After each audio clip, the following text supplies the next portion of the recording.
Segunda Crônicas 7:11, assim Salomão acabou a casa do Senhor e a casa do rei. Tudo quanto Salomão intentou fazer na casa do Senhor e na sua casa, prosperamente o efetuou. De noite apareceu o Senhor a Salomão e lhe disse: ouvi a tua oração e escolhi para mim este lugar, para a casa do sacrifício. Se eu fechar os céus ou cerrar os céus, de modo que não haja chuva, ou se ordenar aos gafanhotos que consumam a terra, ou se enviar a peste entre o meu povo, se o meu povo se humilhar, o meu povo que se chama pelo meu nome, se humilhar e orar, e me buscar, e se converter dos seus maus caminhos, então eu ouvirei dos céus, perdoarei os seus pecados e sararei a sua terra. Oh, aleluia, aleluia. Só para remir o tempo, mais dois textos. Mateus, capítulo 22, Evangelho de Mateus, capítulo de número 22. Mateus 22 e o verso 38, ou melhor, verso 5, perdão. Mateus 22, verso 5. Deixa eu ler desde o primeiro versículo. De novo, Mateus 22, verso 1. De novo entrou Jesus a falar por parábolas, dizendo-lhes: o reino dos céus é semelhante a um rei que celebrou as bodas de seu filho. Então enviou os seus servos a chamar os convidados para as bodas, mas estes não quiseram vir. Enviou ainda outros servos com esta ordem: dizei aos convidados: eis que já preparei o meu banquete. Os meus bois e cevados já foram abatidos e tudo está pronto. Vinde para as bodas. Eles, porém, não se importaram. Eles não se importaram.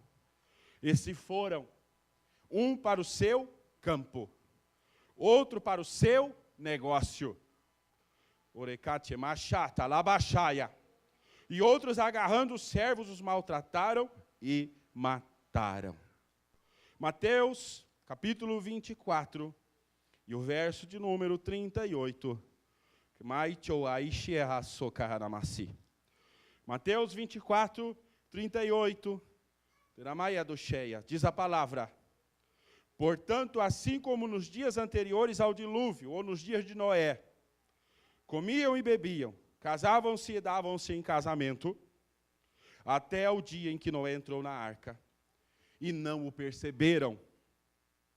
No texto anterior, não se importaram.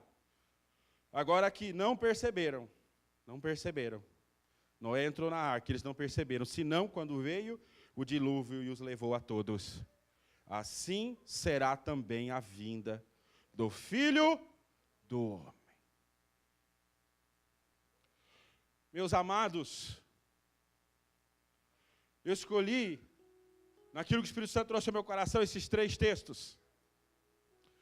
E antes de falar alguma coisa sobre o primeiro e sobre os demais textos, eu fiz uma continha básica. E eu quero pedir a você, em nome do Senhor Jesus, o objetivo dessa palavra não é te deixar ofendido, chateado, mas te chamar a atenção. Eu não tenho como agradecer a Deus pela alegria de estar diante dessa igreja cheia, lotada, precisando por mais cadeira. Mas eu queria só mostrar um dado para você, uma estatística. É claro que eu não estou considerando a sua vida devocional.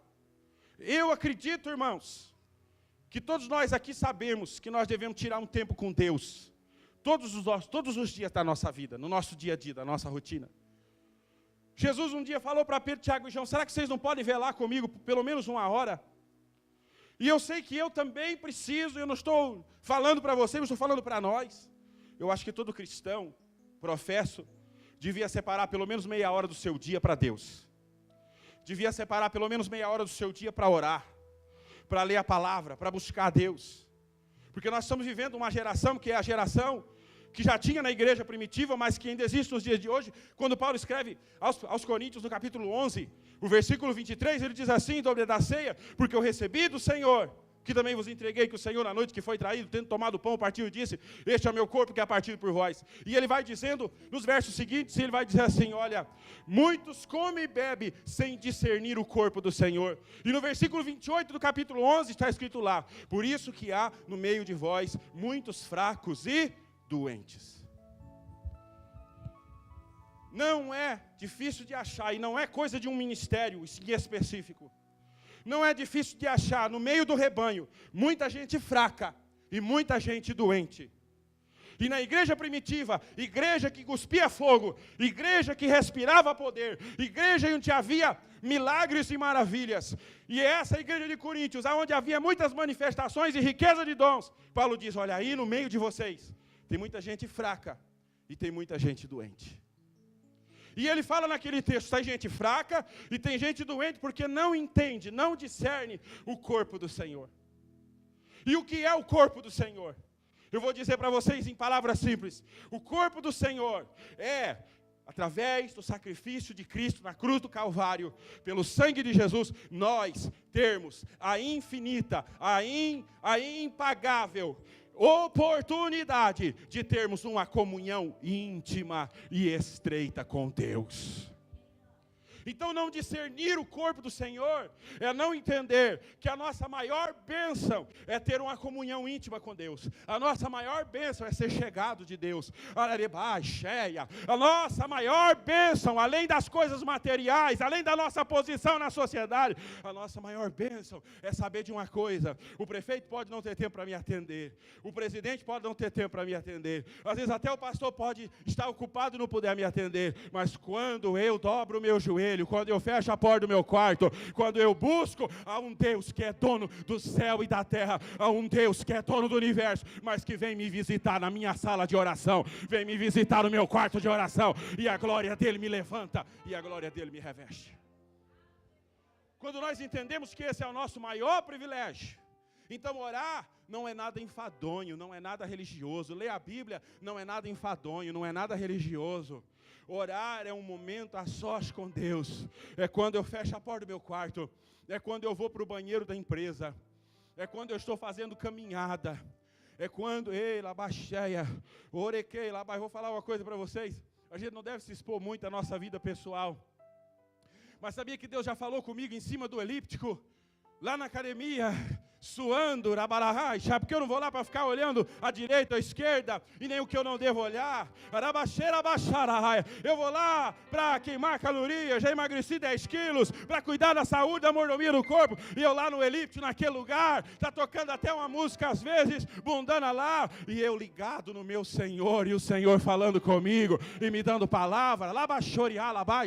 O nosso maior privilégio é estar diante, eu sei que alguns têm algum ramo de atividade que exige muita concentração, mas às vezes você está diante de uma máquina, você só tem, como eu já trabalhei com injetora, você só tem que abrir, fechar a tampa, tirar a peça e pôr no dispensário e depois fechar de novo e deixar a máquina injetar. E quantas vezes eu estava ali naquele abre e fecha da máquina, no trabalho, e eu estava sentindo a visitação do Espírito Santo sobre a minha vida. E eu não estou aqui para dizer que eu sou bom, que eu sou ruim, eu sou o mais miserável desse culto e dessa reunião. Jesus morreu na cruz do Calvário para que você possa desfrutar da presença de Deus na sua vida.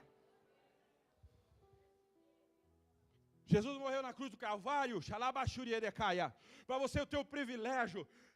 Pastor, eu preciso ir para São Paulo. E você está sozinho no carro indo para São Paulo, e você coloca um louvor, e você começa a chorar, o irmão Paulo lá no caminhão, e você começa a sentir a glória de Deus te visitando. O crente que entende o valor da presença de Deus, busca um jeito, seja no trabalho, seja em casa, seja no dia, ele busca um jeito de não passar um dia sequer sem ser cheio, sem ser renovado, sem ser tocado pela glória de Deus na sua vida. Então eu imagino que você tem a sua vida devocional. Eu tenho que tê-la. Mas eu não vou considerar a nossa vida devocional, eu vou considerar só o tempo que a gente passa na igreja. Eu fiz uma conta bem fácil. Uma semana, irmãos, de domingo meia-noite até sábado 0 hora, 7 dias, tem 168 horas. 168 horas. Aí, se eu falar com você, meu amado, que vem na igreja, adorar a Deus quarta-feira à noite, que vem na escola dominical, domingo de manhã, e vem orar, e que está aqui agora, você veio na igreja 6 horas essa semana. Sabe quantos por cento dessas 168 horas você esteve na congregação, na presença de Deus? 3,6%. É matemática, irmãos, é exato isso aqui. Não é dedução de pregador. Das 168 horas que Deus te deu. Porque o mundo desconsidera Deus, mas você sabe quem é Deus. Você tem intimidade com Deus. Você tem história de milagres na sua vida. Oh, rabachandaracabachai. Das 168 horas da sua semana, onde você dormiu, onde você passeou, onde você trabalhou, e eu não estou aqui ignorando, eu não estou aqui desprezando o seu cansaço, a sua luta, a sua labuta, mas se você veio quarta adorar, se você veio hoje cedo adorar, se você está aqui hoje adorar, você só deu 3,6% desse tempo para a sua intimidade com Deus. Agora, se você veio quarta-feira e não veio hoje cedo e veio aqui hoje à noite, você deu para Deus, claro, desconsiderando a sua vida devocional, apenas 2,4% das suas 168 horas semanais. Agora, se você é amado, amada, e eu louvo a Deus por você estar aqui hoje, eu louvo a Deus pela sua vida, mas se você só vem no domingo à noite, Deus só teve 1,3% da sua semana. 1,3%. Que naichos biaceia. Foi o tempo que você adorou. Foi o tempo que você orou. Aí, se nós considerarmos na vida de um cristão, ele não está aqui agora, que ele não ora, ele não lê a palavra, ele não tem tempo devocional, e das suas 168 horas, ele passa ouvindo a palavra, ele passa louvando, ele passa adorando, apenas 1,3%, é de admirar que ele fica fraco? É de admirar que ele esteja fraco e doente? E na mais chorecamaceia. E vou dizer mais, você e eu sabemos que por mais que eu não possa dizer como antigamente, irmão, tira a TV da sua casa, mas querida, você sabe que a novela da Globo não edifica a sua vida espiritual, e nem a da Record, e nem porcaria nenhuma. Amado, você sabe que na Netflix vai ser muito difícil de você achar alguma coisa que coloque você mais perto de Deus. Você sabe que nos grupos de WhatsApp vai ser muito difícil, dependendo do grupo que você participa, de ter alguma coisa que leva você para mais perto de Deus. Aí, das minhas 168 horas, eu dou 1,3% para Deus e para a minha própria vida espiritual. Aí, sabe o que acontece? Aí, com todo respeito a você, aqui não tem. Aí a gente se transforma no crente galinha de Angola. Tô fraco, tô fraco, tô fraco, tô fraco. Canai tchecai chutei, lamai xodé que andará barraia. Tô fraco, tô fraco. Eu tô fraco, tô fraco. Pois eu vou te dizer uma coisa. Eu também sou fraco. Mas conforme eu e você passamos tempo com Deus, a fraqueza se transforma em alegria, em força.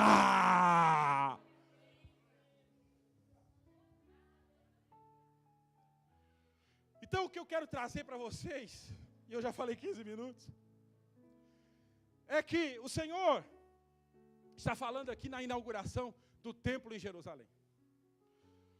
E eu quero dizer, nós estamos na nova aliança, é verdade. Eu quero dizer, você é um sacerdote, é um sacerdócio universal. Eu sei, irmãos, que nós não dependemos desse prédio para adorar a Deus. Que nós podemos adorar a Deus num culto familiar, nós podemos adorar a Deus na praça, nós podemos, só que eu quero que você entenda uma coisa. Quando Jacó, lá em Gênesis 28, Ele teve uma visão da escada, e ele teve uma revelação de Deus. Você sabe o que Jacó entendeu? E sabe o que Jacó fez? Jacó pegou a pedra, na qual ele tinha tido a revelação de Deus, ele tinha usado como travesseiro. E diz o texto que Jacó levantou a pedra, uma pedra, irmão, uma pedra. E Jacó fez uma aliança com Deus ali. E Jacó ungiu aquela pedra e falou assim com Deus: olha, uma vez que o Senhor apareceu comigo, agora o Senhor vai andar comigo, o Senhor vai me dar roupa para vestir, comida para comer, o Senhor vai estar ao meu lado. Este lugar a qual eu consagrei será o meu altar, será Betel, a casa de Deus, e tudo quanto me deres eu certamente darei o dízimo. É interessante que era uma pedra, não era um templo, era uma pedra. É interessante que depois que Jacó está voltando da casa do seu tio Labão, rico, prosperado, com experiência com Deus, e depois que ele passa no vale de Jaboque, e o Senhor muda o nome dele, ele tem uma transformação, um pouquinho mais à frente, quando ele estaciona em Siquém, o Senhor fala assim para mim, fala a ele, o Senhor fala para ele: Jacó, vai a Betel, oh, que baixo bialaia, volta no lugar onde eu falei com você. Volta no lugar onde a gente se encontrou. Volta no lugar que você chamou de casa de Deus. E ele voltou. E diz os historiadores, muito provavelmente ali ele sacrificou o dízimo ao Senhor. E sabe o que aconteceu quando ele voltou lá? Ele disse: esse lugar não é só Betel. Esse lugar agora é El Betel. Porque eu não conheço só Betel. Eu conheço Deus da casa de Deus. O que o senhor quer dizer com isso, pastor? Eu quero dizer que o lugar que você escolheu para adorar, assim como Jacó fez uma aliança com Deus, naquela pedra, o lugar que o Espírito Santo te encaminhou, que foi o Espírito Santo que te trouxe no seu caso, foi o Espírito Santo que te trouxe aqui, foi ele que falou com você, foi ele que te trouxe, ou não foi ele? O lugar que Deus te trouxe, é o lugar em que você se relaciona com Deus, é o lugar que a parte da sua vida devocional, é o lugar onde você congrega com seus irmãos. É o local onde você, segundo Hebreus 10, 25, não deve deixar de congregar, mas deve estimular os seus irmãos. É o lugar onde você, foi trazido por Deus, e você é membro um do outro, e você é membro do Senhor. Sabe o que eu estou querendo dizer? Que se Deus te levar para outro lugar, é aquele lugar. Mas seja qual for o lugar, esse lugar agora tem um valor diferente. Porque ele é o seu altar, ele é o lugar onde você congrega, ele é o lugar onde você adora, ele é o lugar onde você ouve a palavra. E eu quero te dizer uma coisa: como você trata esse lugar e como você leva a sério o seu compromisso com esse lugar, não é homem, não é denominação, é Deus, é com Deus que você tem aliança. Sabe qual é a visão que você tem? Olha, eu não vou quarta-feira no culto, não preciso ir. Que o pastor Anderson vai entender, mas não é o pastor Anderson a questão. Não é essa estrutura aqui a questão. A questão é que quando, e eu não estou dizendo que todo mundo faz isso, quando eu levo de qualquer jeito o altar que eu ergui para Deus, não é o altar, não é a pedra do altar, não é o pastor, não é a placa, mas é o Deus da igreja. Onde eu quero chegar com isso?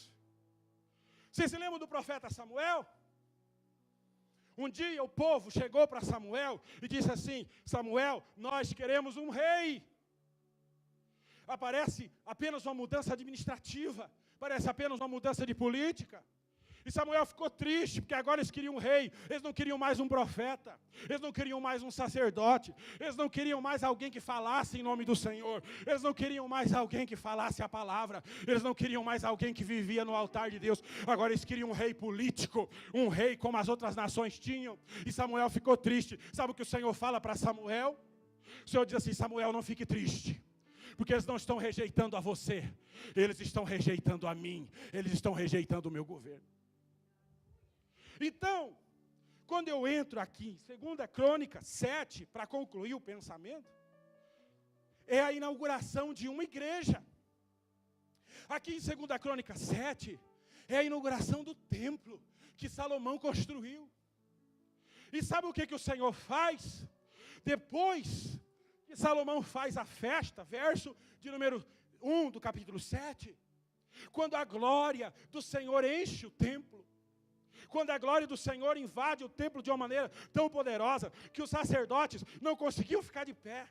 Depois que Salomão ofereceu ao Senhor 1000 bois, muitas ofertas, muito grande, Salomão termina o culto. Salomão dá a bênção apostólica e vai para casa e vai dormir. Sabe o que acontece lá no sono de Salomão? O Senhor aparece para Salomão e o Senhor diz assim: Salomão, eu estou firmando uma aliança com vocês nesse lugar que você acabou de inaugurar. Eu estou firmando uma aliança nessa casa que você acabou de inaugurar, Salomão. E sabe o que vai acontecer, Labaxéia?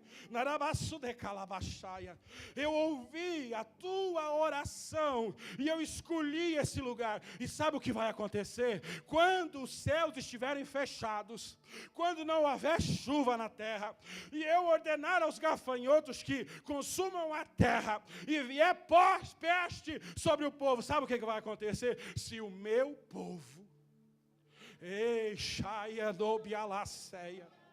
que se chama pelo meu nome, vira esse lugar, porque veja o contexto do capítulo 7, era a inauguração da casa, o prédio não faz nada, a alvenaria não faz nada, mas é esse lugar que eu escolhi para congregar o meu povo. E se eu cerrar o céu, e se houver fome, e o meu povo, que se chama pelo meu nome, vir a este lugar e orar e se humilhar, Terepacheia, eu ouvi, Calababacheia, Calabarabacataxarabacarabaraia, eu ouvirei do céu, Arabaracarabarraia, de que me surre calacheia, eu vou perdoar os seus pecados e eu sararei a sua terra. Calamanturi é séria, balaia. Ore balacira, ore balachire baraia. Você sabe o que quer dizer o texto de Mateus 22:5? O Senhor está dizendo, e eu já estou encerrando. O Senhor está dizendo, o reino de Deus é assim, ó. Eu sei que isso tem uma alusão contextual mais a Israel, mas o Senhor diz, o reino de Deus é semelhante a... Nós também fazemos parte do reino de Deus. Nós somos a continuação, nós somos o Israel de Deus. O reino de Deus é semelhante a um Senhor que fez umas bodas, que fez uma festa de casamento para o seu filho. E ele mandou os seus servos buscarem as pessoas para virem participarem da festa. Agora, preste atenção. Uns tinham mais preocupação com o negócio, diz o texto. Eles ignoraram, eles desprezaram o chamado do Senhor e foram para o seu negócio. Outros, e ter negócio é pecado? Não é. Mas o Senhor está te chamando para a comunhão. O Senhor está te chamando para as bodas. E você está ocupado demais com seus negócios. O Senhor mandou chamar a Bariaxera Biaraçaia para as bodas. E alguém foi para o seu campo, porque precisava arar a terra. E aí tem um terceiro que a gente fica irritado com eles. Eles são pecadores, eles são endemoniados. Por quê? Porque eles mataram os servos. Eles mataram nesse contexto e nessa interpretação. Eles mataram os pregadores, eles mataram os profetas. Mas acontece que as três classes de pessoas estão desprezando o chamado de Deus. Tem aqueles que se rebelam contra o Senhor, são aqueles que são ateus, são aqueles que são revoltados, mas tem aqueles que não se rebelam, mas não têm tempo para o Senhor. Eles não têm tempo para vir para as bodas, porque estão ocupados demais com seus negócios, estão ocupados demais com seus campos. E o Senhor diz assim, olha, Mateus 24:38, nos dias de Noé foi assim. As pessoas casavam-se e davam-se em casamento. Você sabe o que esse texto quer dizer? As pessoas cuidavam das suas vidas. E é pecado cuidar da vida? E é pecado estudar, Mateus? Fazer faculdade como você está fazendo? É pecado trabalhar? Não. Você precisa trabalhar, só que tem uma coisa. Eles estavam tão ocupados, eles estavam tão envolvidos, cuidando da vida deles. Eles estavam tão ocupados que eles ficaram desapercebidos. E diz o texto, nos dias de Noé, as pessoas estavam cuidando da vida, e veio o dilúvio, e levou todo mundo. Assim como nos dias de Noé, será a vinda do Filho do Homem. Há pessoas que vão perder a volta de Jesus, não é porque estavam matando, não é porque estavam roubando, não é porque estavam no mundo do crime, é porque elas estavam ocupadas demais.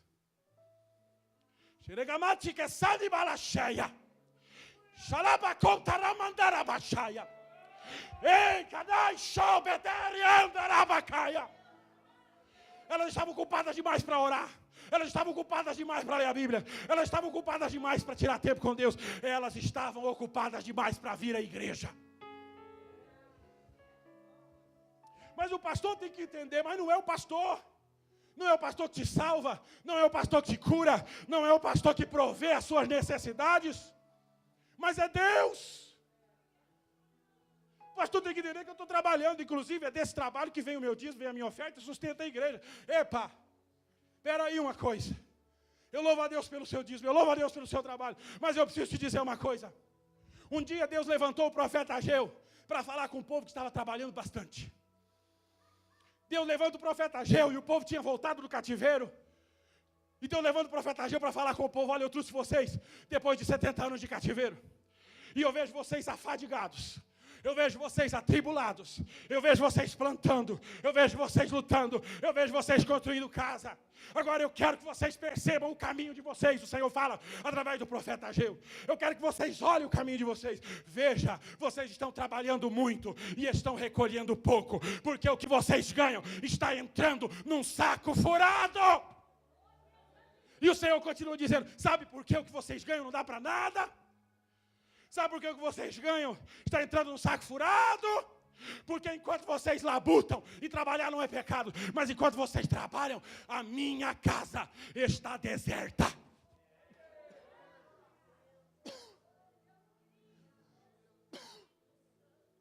A minha casa está vazia.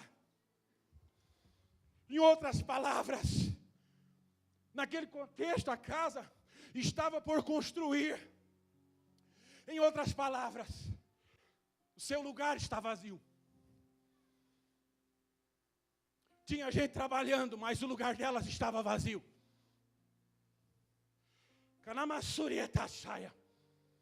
Tinha gente no campo. Tinha gente no negócio. Usando todos os textos. Tinha gente na fazenda. Mas o Senhor estava falando para eles. Para um pouco e vem para a festa. Para um pouco porque eu quero comer com você. O Senhor está dizendo, deixa o campo, deixa o negócio, vem para as bodas. Vem porque eu quero andar com você e você comigo. Vem porque eu quero um tempo de intimidade com você.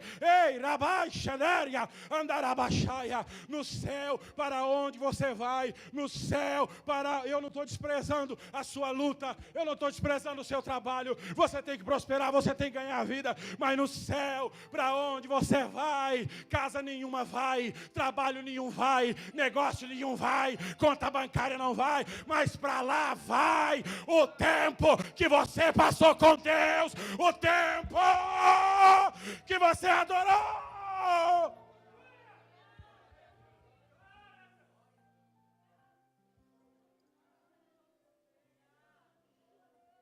E aliás, mesmo que você não esteja fazendo nada errado, você vai esfriar na fé. Você vai desanimar. E aí você vai entrar para o time do tô fraco. Tô fraco. E aí você só vai saber ver defeito. E aí você só vai saber ver barreira. E aí você só vai saber ver obstáculo. E aí você só vai saber ver pecado. Aí você só vai saber ver tentação. E você vai dizendo, eu não vou aguentar. Pois eu te digo profeticamente, o que você tem que ver é a glória de Deus. O que você tem que ver é o poder de Deus. O que você tem que ver é o rosto do Senhor. E isso só vai acontecer quando você viver o que está dizendo essa palavra. Se o meu povo, como é que está a terra aí? Como é que está a terra aí? Carai, que do bom baixete sai. Como é que está a terra aí? Como é que está a terra lá em casa? Lá, irabai, cantumo sob a saia. Como é que está a terra lá no trabalho? Como é que está a terra lá na conta bancária? Como é que está a terra? Eu digo mais, como é que está a terra do seu coração? Como é que está a terra da sua? Como é que estão as coisas aí? Ah, pastor, está ferida. Ah, pastor, está machucada. Ah, pastor, está fria. Ah, pastor, está desanimada. Ei, se o meu povo que se chama pelo meu nome, se humilhar, e orar, e me buscar, e se converter dos seus maus caminhos, então eu ouvirei dos céus, perdoarei os seus pecados, e sararei a sua terra, sararei a sua terra.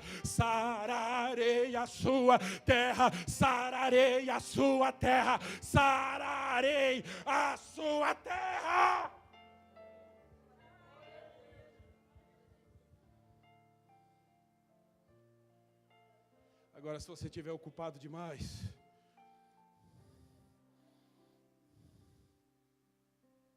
se você estiver cansado demais, para os cansados, diz o Senhor, digo fraco, eu sou forte. Joel 3,10. Joel 2,28 diz, derramarei o meu espírito sobre toda a carne. E depois que o espírito cai, o Senhor diz assim, diga o fraco, eu sou forte.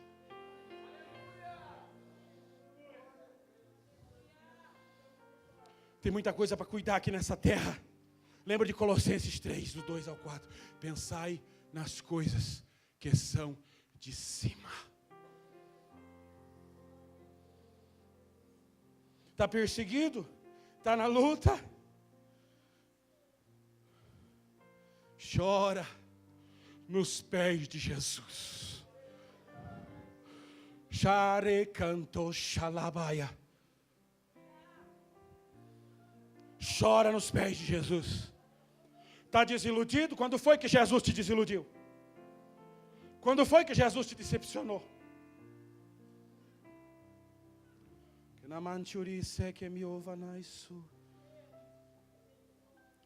Quarta-feira, lembra que você tem uma oportunidade de se humilhar, de orar e de clamar. Domingo cedo, lembra que você tem uma oportunidade de orar, de buscar a Deus, domingo à noite. E lembra que ainda assim você só vai dar 3,6% da sua semana para clamar, para orar. Ainda é pouco. Perto da sua luta, perto do milagre que você precisa. Se o meu povo, que se chama pelo meu nome, fazer uma oração, irmãos, antes de celebrar a ceia, assim assentados mesmo.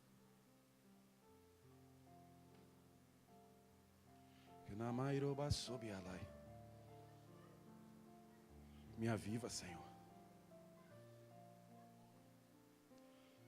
Me aviva, Senhor.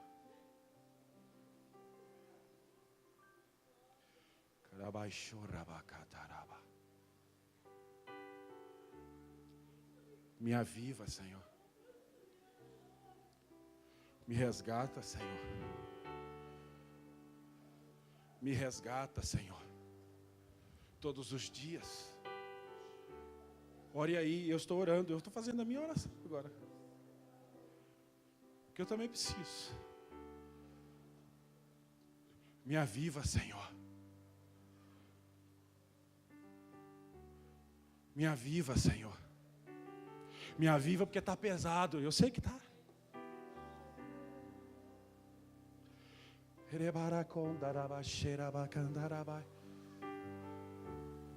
Me aviva porque está cansativo, Senhor.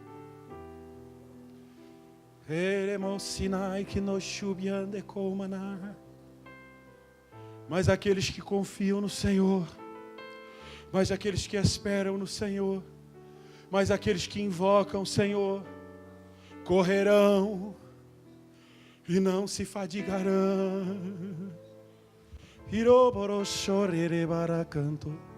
Subirão com asas como águias.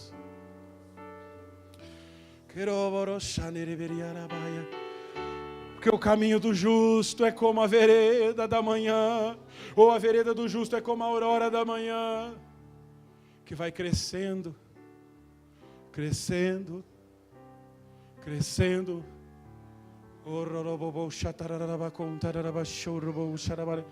Me resgata, Senhor. Me resgata, Senhor, me resgata, Senhor, me resgata, me resgata, me resgata, Senhor, me resgata, todos os dias me resgata, e o Senhor está dizendo, vem para a intimidade comigo, ainda que as garras do inferno, ainda que os laços de morte tentem te prender, tentem te perseguir, clama a mim e responder-te-ei, clama a mim e responder-te-ei, clama a mim e responder-te-ei, e anunciar-te-ei coisas grandes, clama a mim, clama a mim, clama a mim, porque se o meu povo que se chama pelo meu nome, porque se o meu povo que se chama pelo meu nome, porque se o meu povo que se chama pelo meu nome, se humilhar e orar, se humilhar e orar, se humilhar e orar, se humilhar e me buscar, se quebrantar e me buscar, se quebrantar e levar a choia, e converter-se dos seus maus caminhos, e sempre renovar, e sempre reciclar, e sempre confessar pecados, e sempre se arrepender, eu ouvirei do céu, eu vou sarar a tua empresa, eu vou sarar teu negócio, eu vou sarar teu casamento, eu vou sarar a tua fé, eu vou sarar a tua esperança, eu vou sarar a tua vida, eu vou sarar teu pai, eu vou sarar a tua mãe, eu vou sarar teus filhos, eu vou sarar a sua terra, se você não tiver ocupado demais para me buscar.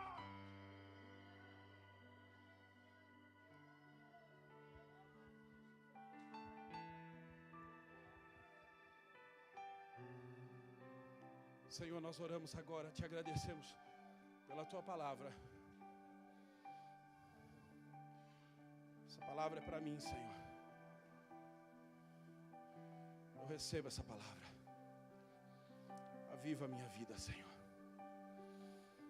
Aviva a minha vida, Senhor. Para de ver a igreja e começa a olhar o Deus da igreja. Para. Olha para Deus. Faz para Deus. Ora para Deus, clama para Deus, busca a Deus, sede de Deus, porque é só mais um culto, não. Se você vier com sede de Deus, é o culto do renovo, é o culto da esperança, é o culto do milagre, é o culto da quebra da maldição, é o culto da quebra da cadeia. Por quê? Por quê? Porque se o meu povo, que se chama pelo meu nome, se humilhar e orar, eu ouvirei.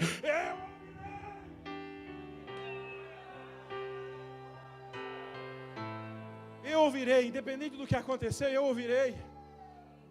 Independente da circunstância, eu ouvirei. Eu ouvirei o seu clamor, eu ouvirei o seu choro, eu ouvirei o seu coração quebrantado, e eu mudarei a sua sorte.